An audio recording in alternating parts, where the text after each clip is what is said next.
que conforman esa materia. Ahora, ¿cómo vamos a lograr a que lleguen a un sistema en donde no exista resistencia por la conducción de corriente?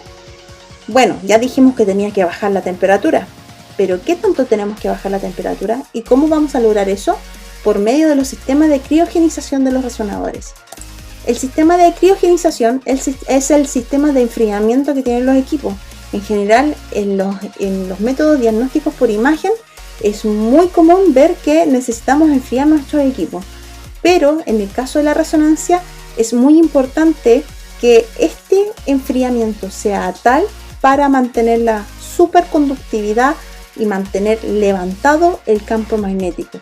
Por lo tanto, el elemento que nosotros vamos a ocupar para poder llegar al generar el efecto Meissner y anular el efecto magnético de los materiales que van a conducir la corriente es el helio. El helio es un elemento, un superfluido, uno de los elementos más raros que existen en la naturaleza, por esta gran cualidad, que es un superfluido, ¿cierto?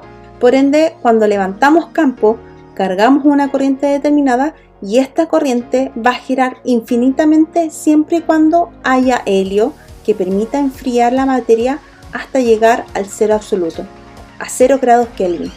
Bien, el sistema de criogenización es un sistema de circuitos internos en donde el helio va a ir circulando en su calidad de superlíquido, y una vez que haya adquirido la temperatura producto de la utilización del resonador, ya sea por medio de la aplicación de pulsos de radiofrecuencia o dispersión térmica de los procesos de las gradientes, el helio va a salir al sistema para cumplir la función de enfriarse mediante compresores que permiten poder, por medio de la transmisión térmica, la superconducción se logra a través de temperaturas cercanas al cero absoluto, para mantener o inhibir o disminuir la resistencia de los materiales, ¿ya?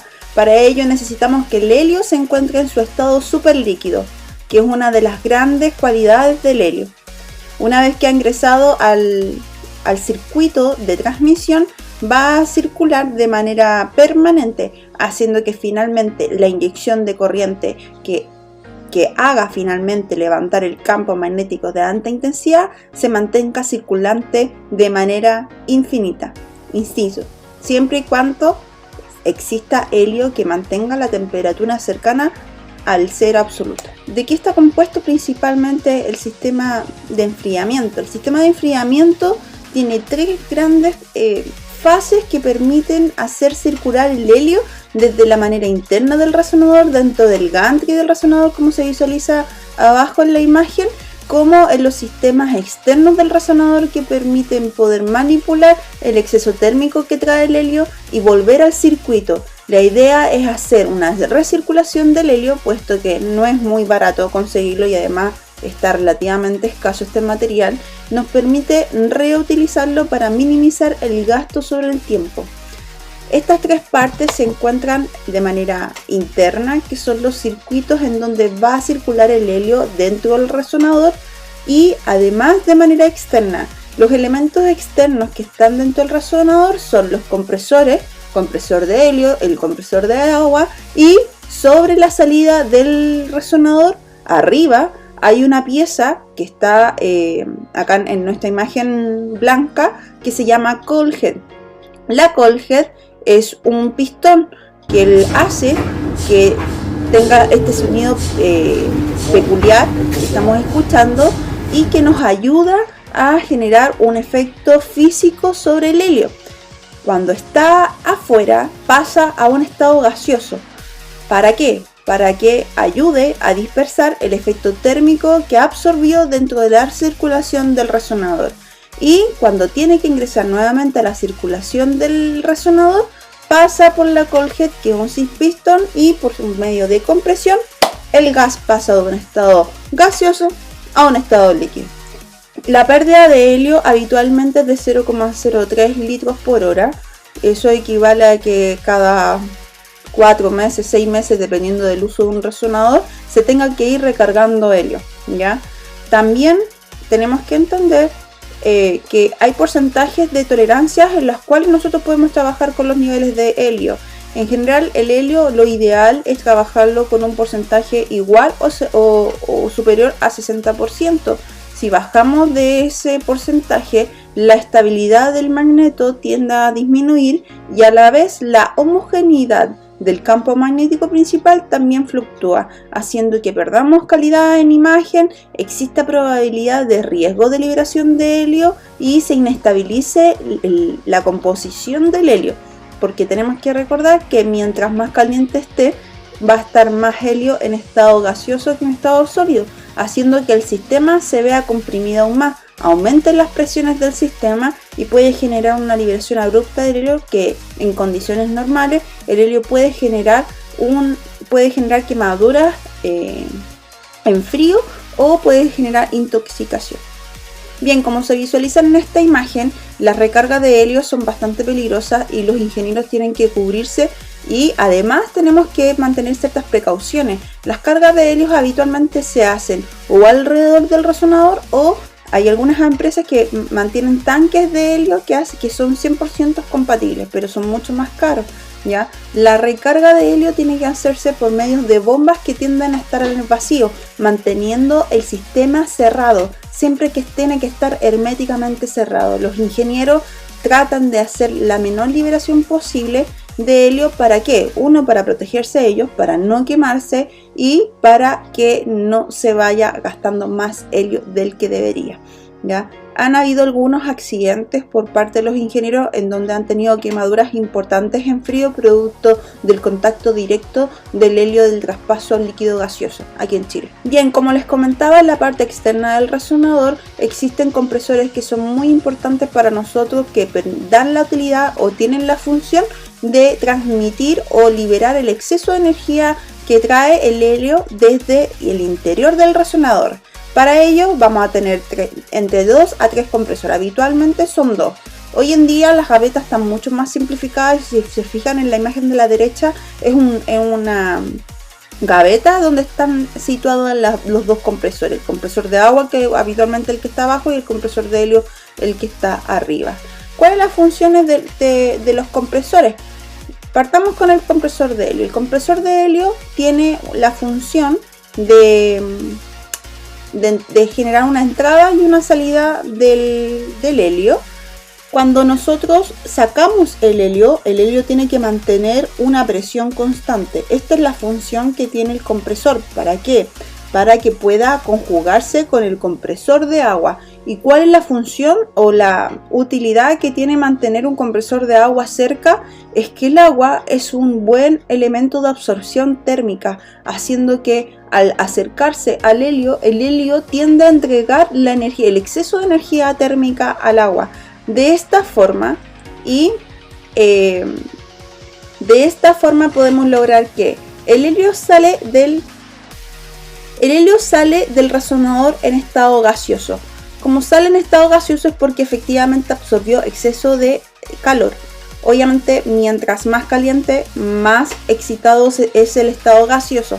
Sale del sistema, llega a los compresores de helio y los compresores de agua, que lo que hacen o tienen por función es dispersar el exceso térmico que tiene el helio en su estado gaseoso.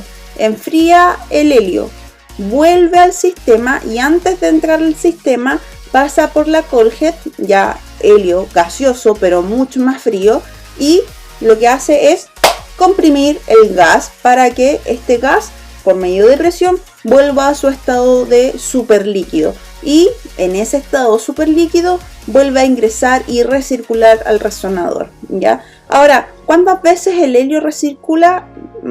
Puede estar 4 meses fácilmente. El helio por cada recirculación va perdiendo la efectividad y la utilidad como materia en su estado de superlíquido. Ya no es que toda la vida puede estar el helio en condiciones de recirculación, y con el tiempo va perdiendo la estabilidad del átomo y en algún momento tiende a pierde la efectividad.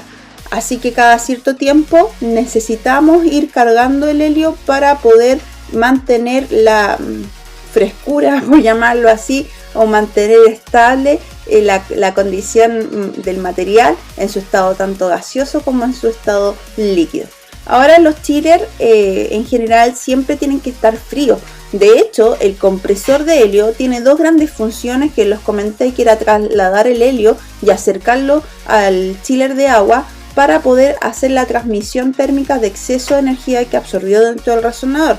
¿Ya? Importante considerar que dentro del compresor de helio hay helio en estado gaseoso pero muy frío, y eso permite además enfriar el helio que viene del resonador, y eso ayuda a que transmita con mayor facilidad el exceso de energía. Además, siempre hay que tener y considerar que en ambos compresores, tanto el compresor de helio como el compresor de agua, siempre van a haber dos mangueras, una manguera de entrada y una manguera de salida. Cuando entran el helio al compresor del chiller de helio, una manguera, la manguera que viene de salida del resonador, va a estar más caliente. Caliente me refiero a más tibia. Mientras que esa misma manguera que va a ir de salida y va a entrar al resonador está mucho más fría. Lo mismo pasa con el compresor de agua que está al ladito. Siempre el agua de entrada del compresor de agua va a estar más helada, pero la manguera que va a sacar el agua que ya se recirculó y interactuó con el helio va a ir más tibia. Entonces, este dato es muy importante. ¿Por qué? Porque todos los días nosotros como tecnólogos médicos, antes de empezar las jornadas o antes de utilizar los resonadores, tenemos que comprobar las temperaturas de las mangueras. Algo tan simple como tocarlas y saber las diferencias térmicas que existen. ¿Por qué? Porque si el compresor está fallando, o hay alta presión en el sistema, o hay una obstrucción de las capas donde va circulando el helio dentro del resonador, que a veces pasa que puedan haber obstrucciones porque hay una burbuja de aire, o porque, no sé, dentro de la carga del helio se traspasaron otras moléculas y genera una interacción, y esa interacción genera obstrucciones. Eso es grave y podemos perder helio. De hecho, pueden haber fugas espontáneas del helio y la idea no es esa. Si bien es cierto, hay puntos de alivio, puntos de emergencia que se le llaman los puntos de alivio, que son 3 habitualmente, permiten alarmarnos o aliviar la presión de los resonadores. Cuando efectivamente un resonador está en crisis, ya hablo de crisis cuando ya la presión no da más, cuando está a 3 PSI o 4 PSI, se arrancan o se liberan los puntos de alivio. ¿Para qué? Para dar alivio parcialmente al resonador antes de que llegue a un punto máximo de presión y libere completamente el helio, ya que lo vamos a ver más adelante. Así que en general las salas de resonadores siempre van a estar al lado o atrás de los resonadores. Tenemos que estar todos los días revisando las presiones de los compresores, la temperatura de las mangueras, y además tenemos que estar revisando las gavetas, no solamente las gavetas de compresiones, sino que la gaveta de gradiente, la gaveta de pulso de radiofrecuencia, el amplificador de información que tiene la CPU que está al ladito, y el amplificador del sistema electrónico del resonador. Todos los días nosotros como tecnólogos tenemos que estar revisando, chequeando, viendo si hay alguna luz que esté dando una alarma que sea de importancia. ¿Para qué? Para notificar prontamente al ingeniero y no nos veamos en un escenario donde pueda existir riesgo tanto para el resonador como para los operadores y los pacientes. Bien, entonces hasta ahora hemos visto la composición, la utilidad que tienen las jaulas Faraday, de qué son los imanes, de cómo están compuestos y cuáles son los tipos de imanes que vamos a ocupar en resonancia. Y nos falta ahora ver el sistema de gradientes. Es un elemento muy importante. Las gradientes son una parte fundamental. ¿Por qué? Porque una nos indica que dependiendo de la calidad de la gradiente podemos saber cuánto vale realmente un resonador, y además este elemento nos permite trabajar en lo que respecta a calidad de imagen en resonancia magnética. Bien, el sistema de gradiente es un sistema de bobina que está dentro del campo magnético principal, o sea, está el magneto, entre el medio del magneto y las gradientes están los sistemas de recirculación de helio, pero después del resonador, de afuera hacia adentro, viene la gradiente. La gradiente es una bobina, un imán superconductor, en donde se pasan corrientes alternas. Es un sistema en donde genera una variación lineal del campo magnético. Esta variación lineal es fundamental para ubicarnos espacialmente sobre el paciente y vamos a ver por qué. La unidad de teslaje, la unidad de medida que tienen las gradientes es militesla por metro. No son gradientes campos magnéticos muy fuertes, pero finalmente son campos que nos van a permitir diferenciar espacialmente algunas estructuras de acuerdo al espectro de frecuencia que nos va a otorgar por medio de esta diferenciación. Las gradientes se parecen mucho a las bobinas superconductoras en aspectos de su composición macroscópica. Siempre van a tener también una condición sonoiloide, en donde van a haber un enrollamiento de algún metal ferromagnético que permita generar una conducción eléctrica. La diferencia está en que los sistemas de gradiente no necesitan tanto enfriamiento porque no se levantan mucho, son corrientes alternas. En el fondo yo prendo y apago la gradiente por medio de la acción de las secuencias que las vamos a ver más adelante, y además está orientada en una circunvolución o en condición volumétrica. Si se fijan en este material, en este elemento que es de color rosa, hay cobre de manera circulante en forma de sonoiloide, pero de forma circular. Esto nos indica que va formando una especie de cuadratura de información en espectro de transmisión de electrones o transmisión de la corriente, que permite finalmente dar una tridimensionalidad espacial al momento de que nosotros podamos adquirir las imágenes básicas de resonancia magnética, que son los planos axiales, coronales y sagitales, y después vamos a ver los planos tridimensionales. La gradiente tiene muchas funciones. Dentro de estas funciones que son fundamentales para la vida de las imágenes en resonancia magnética, es que le da función a lo que es la resolución espacial. Mientras más alta sea la gradiente, mayor va a ser la resolución espacial. Mientras más alta sea la pendiente de la gradiente, menor va a ser el grosor del corte que podamos obtener de forma bidimensional o imágenes secuenciales. También, mientras más alta y de mejor calidad sea la gradiente, podemos obtener el mínimo FOV posible, ¿ya? Y obviamente, por esta condición de cuadratura de conducción de la corriente, podemos ubicarnos espacialmente sobre el paciente. Ahora, el sistema de gradiente, como les dije, es una transmisión de corrientes alternas. Varía la circulación de la corriente en virtud de la distancia del eje. Esta cualidad hace que en cierta disposición podamos trabajar la condición lineal de las gradientes. ¿Y cómo logramos la condición de la gradiente? Tenemos nuestro campo principal y adentro tenemos nuestro sistema de gradiente,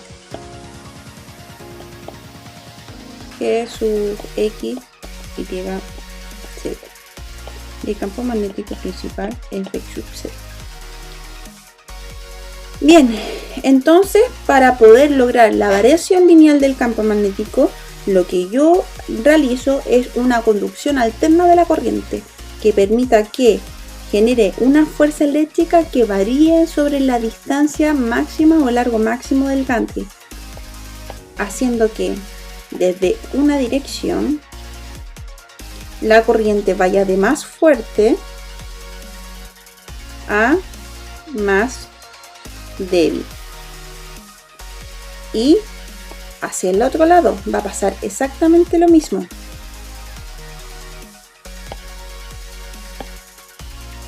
Voy a tener una circulación opuesta de la corriente en sentido opuesto, que va inicialmente de más fuerte a finalmente más débil. Si ustedes se fijan, estas imágenes muestran que la circulación de la corriente va de manera gradual de mayor a menor, pero la corriente finalmente va a producir un efecto magnético, haciendo que el campo de esta zona de la gradiente,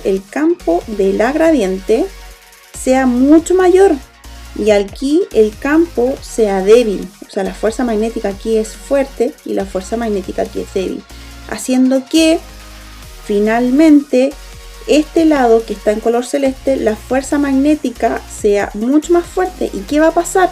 El efecto magnético empuja al más débil. La fuerza magnética más fuerte empuja a la más débil. Y así se va dando en ambos sentidos. Lo que hace finalmente, lo que logra es que por medio de estas repulsiones de fuerza se vaya logrando una variación del campo magnético. ¿Cuál es la utilidad que nos permite el hecho de que las gradientes puedan formar una variación lineal del campo magnético? Es que podemos hacer que los protones literalmente canten en distintas señales, en distintos tonos, en distintas frecuencias, ¿cierto? Entonces, mientras mayor sea el lado donde esté influenciándose las gradientes, mayor va a ser la fuerza de precesión. O sea, se suma el campo magnético principal más el campo de la gradiente. Entonces, ese protón que estaba interactuando con un entelaje de 1, al subir la gradiente va a estar interactuando a 1,2.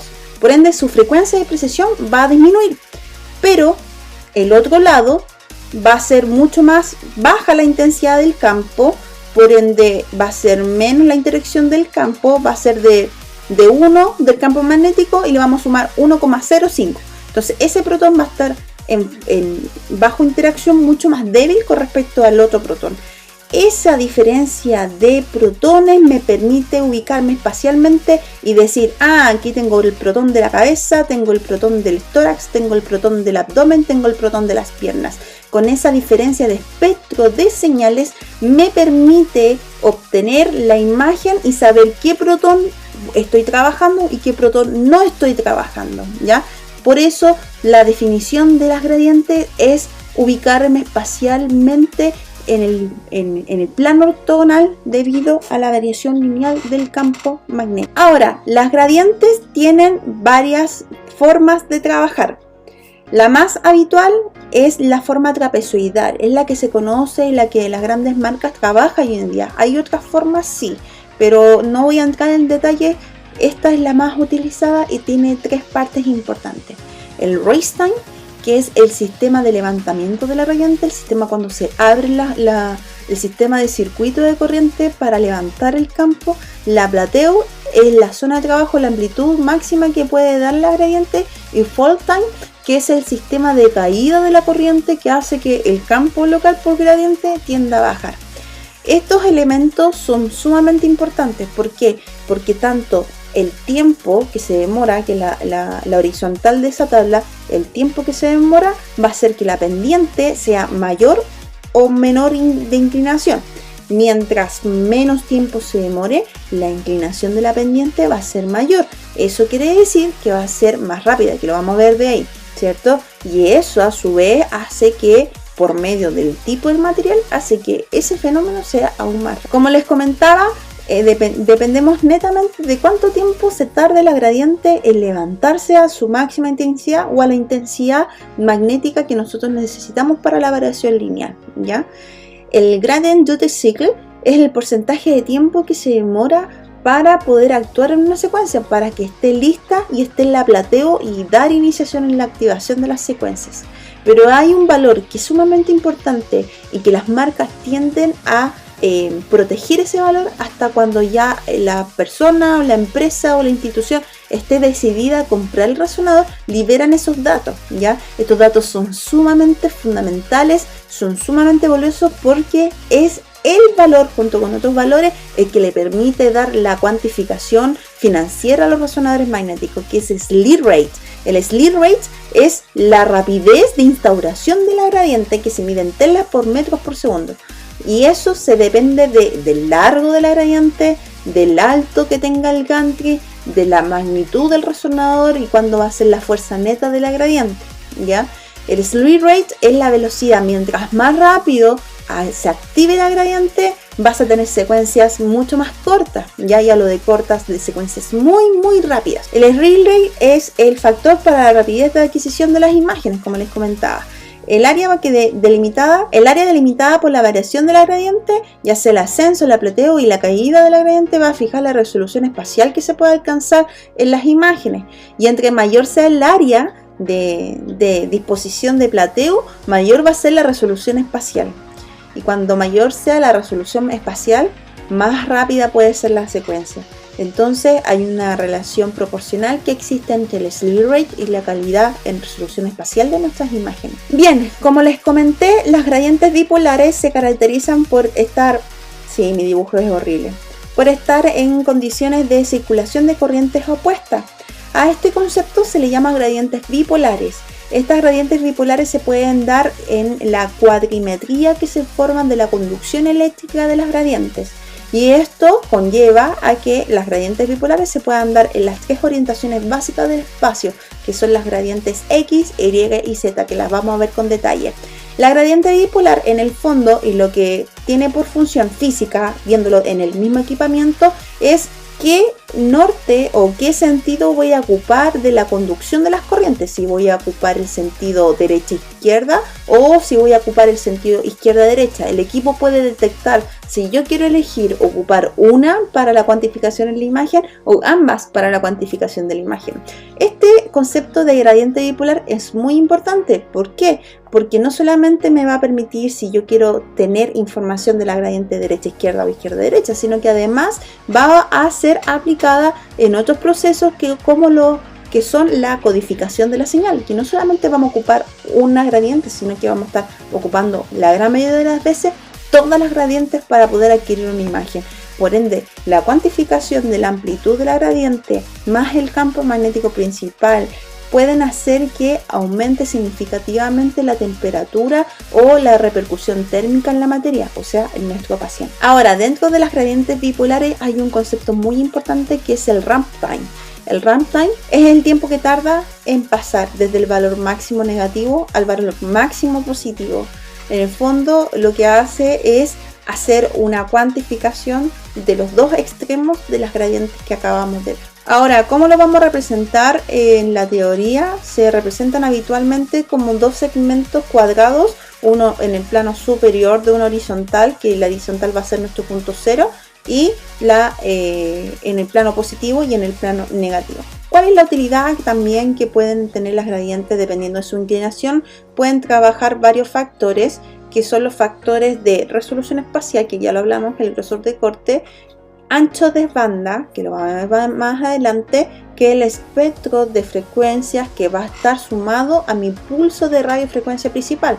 Eso quiere decir, y para adelantarme un poquito, el pulso de radiofrecuencia principal no es un pulso único, que tenga un valor único y específico, no, porque es tanta la variación del entorno bioquímico, de las variaciones magnéticas del entorno bioquímico, que si yo lanzo un pulso único y puro, no todos los protones van a entrar en resonancia. Necesito una pequeña variación para que estas pequeñas diferenciaciones en el entorno bioquímico se sumen finalmente en mi casuística, en el grosor de corte en donde yo voy a trabajar, ¿cierto? Y además nos va a permitir caracterizar el FOV en nuestra imagen. Mientras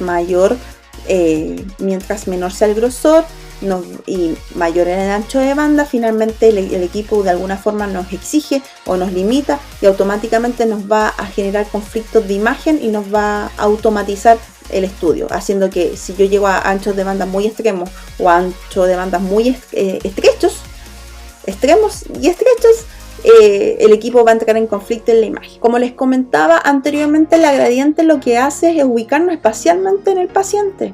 Entonces, viendo este esquema, cuando el paciente entra a un campo magnético principal, todos los protones están procesando a la misma frecuencia. Todos están literalmente en el mismo espectro de frecuencia. No me permite ubicarme espacialmente en el paciente. Entonces, con las gradientes bipolares, en donde genera esta variación de la intensidad de los campos sumativos, hace que haya una diferenciación en frecuencias, haciendo que finalmente en este paciente podamos tener distintas frecuencias con las cuales trabajar y saber qué protón está ubicado en la cabeza, qué protón está ubicado en el abdomen y qué protón está ubicado en el pie. Y eso significa a la vez que vamos a tener que trabajar con pulsos de radiofrecuencias distintos para cada sector o para cada corte que yo voy a trabajar, ¿ya? Y que estos a la vez me van a permitir trabajar en los distintos planos, tanto bidimensionales como tridimensionales. Bien, ahora si se recuerdan, las gradientes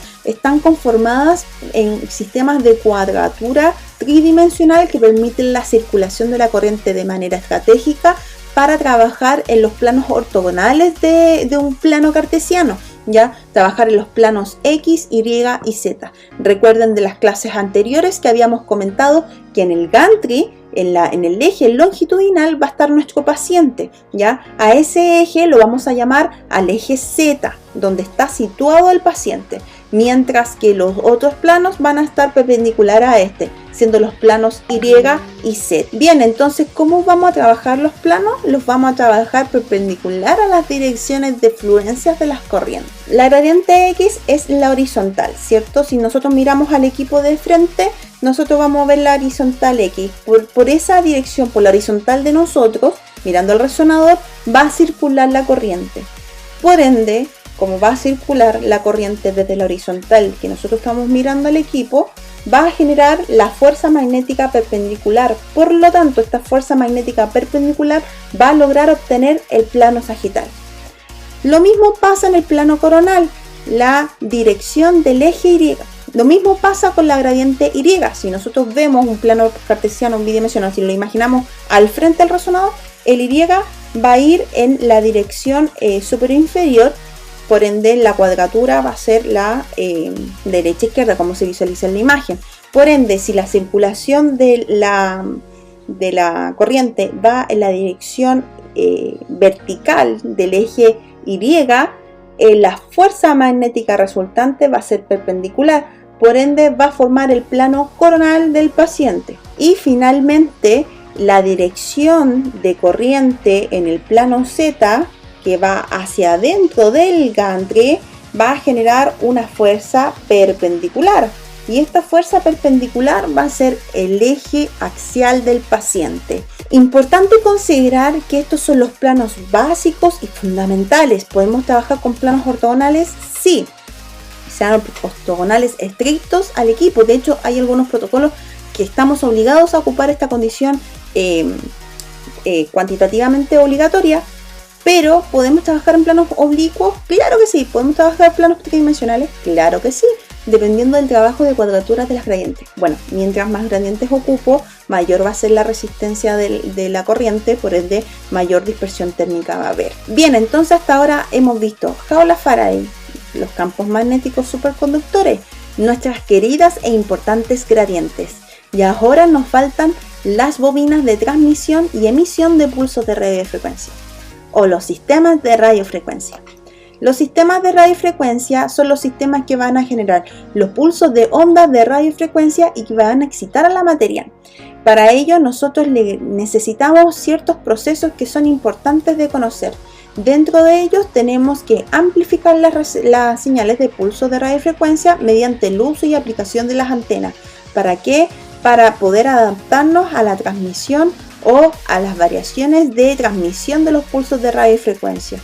Una vez que nosotros emitimos estos pulsos de radiofrecuencia, que en el fondo pasamos de un sistema eléctrico de transmisión, por medio de conversión pasamos a un sistema de amplificación y conversión, valga la redundancia, de la información para transformarlo en onda de radiofrecuencia. ¿Qué es lo que se produce en la generación de señal?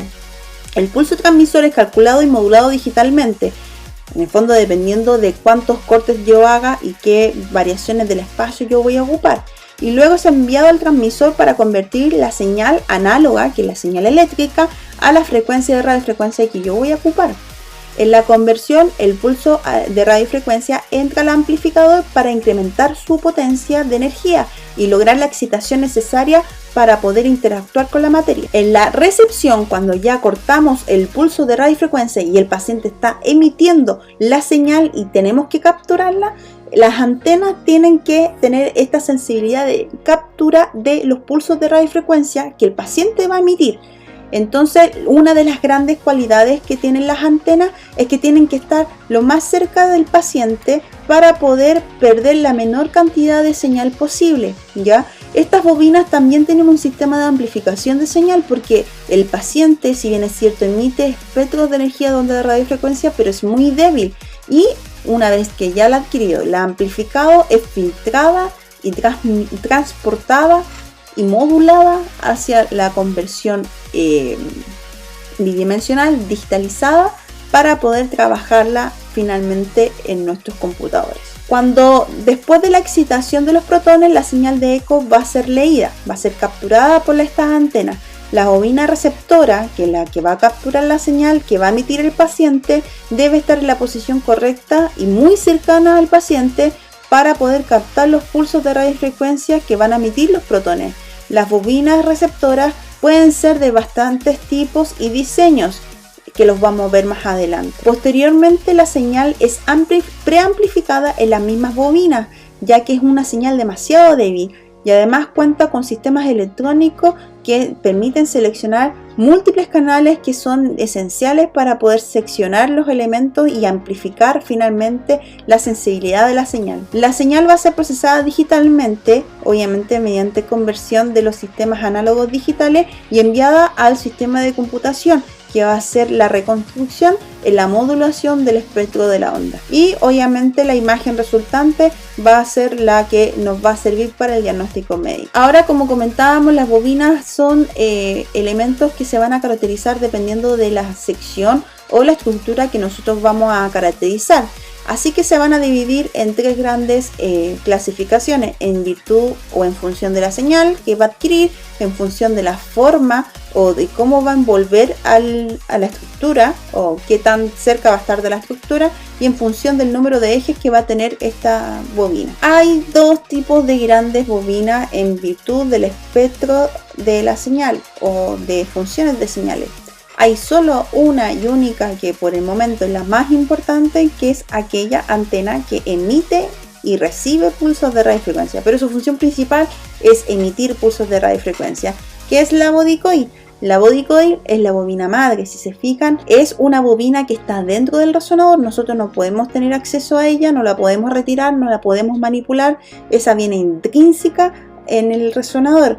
Esta tiene funciones de emisión y receptor, por ende tiende a ser la más grande y obviamente dependiendo del tamaño del gantry. La gran mayoría de los gantries son de 50 centímetros y esto se debe a que no podemos ampliarlos tanto porque perdemos señal en virtud de la distancia, y mientras más distancia exista entre la superficie de la bobina y el paciente, menor y débil, más baja y débil va a ser la señal de recepción y más trabajo va a tener que hacer la bobina para preamplificarla. Entonces la bobina madre tiene una función muy importante, que es transmitir todos los pulsos de radiofrecuencia para excitar la materia que vamos a estudiar. Y las antenas de recepción, que estas sí solamente captan la señal. Hay algunas que ahora que son más modernas ayudan a amplificar la emisión de los pulsos de radiofrecuencia en coordinación con la body coil, pero no son muchas. Así que vamos a quedarnos teóricamente con que la body coil es la madre, es la bobina madre y es la bobina que emite los pulsos de radiofrecuencia de nuestras secuencias. Y las antenas de recepción, y así lo que hacen, su función importante es capturar la señal y tienen las características de poder mantener la mayor cercanía con el paciente sin generar obviamente algunos riesgos, para poder capturar la señal más fidedigna que se está obteniendo del estímulo físico. Ahora, las bobinas se van a dividir también de acuerdo a su forma. Tenemos antenas que van a ser de volumen o las que son envolventes, como en el caso de la bobina de cerebro. La bobina de cerebro, o entre otras bobinas también, nos permiten poder envolver la estructura para tener una cuantificación tridimensional de la estructura que estamos analizando. Mientras que vamos a tener otras bobinas que son las bobinas de superficie, que cubren un espectro menor de la estructura, ya sea porque necesitamos mantener la sensibilidad en pequeñas estructuras como dedos, como las articulaciones temporomandibulares, o como otras estructuras que requieren menor superficie de cobertura, pero mayor profundidad y sensibilidad de la señal. Eso lo vamos a ir viendo en los casos clínicos que vayamos viendo. Y también las bobinas se van a dividir en virtud de la función de los ejes que va a tener las antenas, y esto está correlacionado con el número de canales totales que van a tener las antenas. Las antenas lineales son aquellas antenas que captan la señal en un solo eje, que son muy pocas. Antiguamente se trabajaba con estas antenas lineales. O antenas que sean muy específicas para estructuras muy específicas. Y las antenas de cuadratura o de circulación polarizada nos permiten obtener las señales en distintas direcciones, de hecho en múltiples direcciones. Estas son las más abundantes, en las que se ocupan más en los elementos de cuadratura y que nos permiten finalmente optimizar las señales de acuerdo al número de canales. Mientras más número de canales, más elementos de cuadratura va a tener esa antena. Ahora tenemos bobinas de recepción a su antojo. De hecho, hoy en día existen este tipo de antenas, que son antenas como estilo frazadas, que las sacó General. Yo no tengo conflictos de interés, pero en general el tipo de elementos de bobinas que ocupa me gustan más las de General que las de otras marcas. Este tipo de bobinas hoy en día interactúan como un sistema de fazada, haciendo que el confort del paciente sea completamente y genere la menor perturbación en el estudio, ¿cierto? Pero hay otras bobinas que están focalizadas, que son más rígidas, son más flexibles y tienden o buscan el confort del paciente, porque finalmente los exámenes son muy largos, ¿cierto? Y tenemos para cabeza, para cuello, para muñeca, para mano, para abdomen, las bobinas gigantes de abdomen, para rodilla, para tobillo, para pie. Pero en general no necesitamos muchas bobinas para cada estructura del cuerpo humano, no. De hecho, nosotros como tecnólogos, el pool de antenas que manejamos, que por lo demás cada antena cuesta entre 9 a 20 millones, de hecho la antena que es una alfombra cuesta 45 millones de pesos, así que no son muy baratas, no podemos tener tantas, ¿cierto? Pero nos tenemos que ingeniar como tecnólogos en virtud del pool de bobinas que tenemos, que las básicas son de cerebro, columna, abdomen y rodilla. Y con eso a veces nos tenemos que ingeniar para hacer todas las estructuras que nos piden. Así que las más utilizadas son la body coil, bueno, cuando tenemos que hacer resonancias de cuerpo completo o estudios de neuroeje con alta resolución, o pacientes que son muy voluminosos, que necesitan protocolos de abdomen, de tórax, de pelvis, y al añadir la bobina, el paciente es tan grande que no cae en el gantry en conjunto con las bobinas, ¿ya?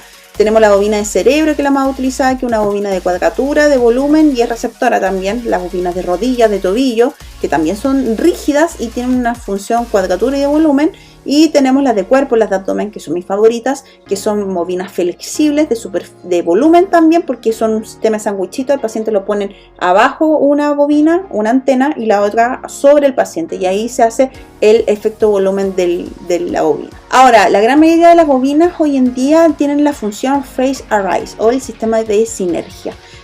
Las bobinas están muy optimizadas, están muy modernizadas, que por medio de esta configuración de cuadratura, en donde pueden adquirir distintas señales en virtud de la cantidad de canales que tienen las antenas, es que se puede hacer una superposición de información y optimizar las secuencias ganando señal en virtud del tiempo. En el fondo, las antenas Phase Arrays, por medio de las adquisiciones en paralelo, que las vamos a ver más adelante, nos permiten optimizar nuestras secuencias sobre el tiempo. Las podemos hacer más cortas, que inicialmente eran muy largas, ahora con estas técnicas las podemos hacer muy cortas, ¿ya? Entonces, ¿cuál es la gran característica de las bobinas Phase Arrays? Es que le podemos dividir varios segmentos, una estructura grande, como en el caso de la columna lumbar, como en el caso de las bobinas de columna vertebral. Las bobinas de columna vertebral son estructuras rígidas y planas, en donde el paciente va a ir acostado para poder adquirir la imagen, ¿cierto? Que están divididas por varios canales. Estos canales, mientras mayor superficie cobran, va a tener obviamente mayor volumen de estudio, pero tienen una proporcionalidad inversa, que es con la señal. Entonces, mientras más superficie ocupamos, menor es la profundidad de la señal que yo voy a obtener, y eso es sumamente importante porque esa profundidad va a depender del tipo de paciente que yo voy a estudiar. No es lo mismo trabajar un paciente que es delgadito, que no tiene nada de grasa, versus un paciente que es muy gordito, que tiene mucha grasa, y tengo que buscar la información muy a profundo para que salga con alta fidelidad en nuestra imagen. Entonces, el número de canales nos permite subdividir los elementos para no ocupar toda la superficie y solamente acotarnos a la superficie de interés, o en la zona cervical, o en la zona dorsal, o en la zona lumbar, para poder adquirir nuestra señal con la mayor sensibilidad posible, con la mayor profundidad. Mientras menos canales ocupe, la superficie de estudio va a ser menor, pero la profundidad de la adquisición de la señal va a ser mayor. Al contrario, si yo ocupo todos los canales, la superficie de adquisición va a ser mayor, pero la profundidad de la información va a ser débil. Voy a llegar a menos profundidad del paciente. Así que eso yo lo decido. Yo en el equipo puedo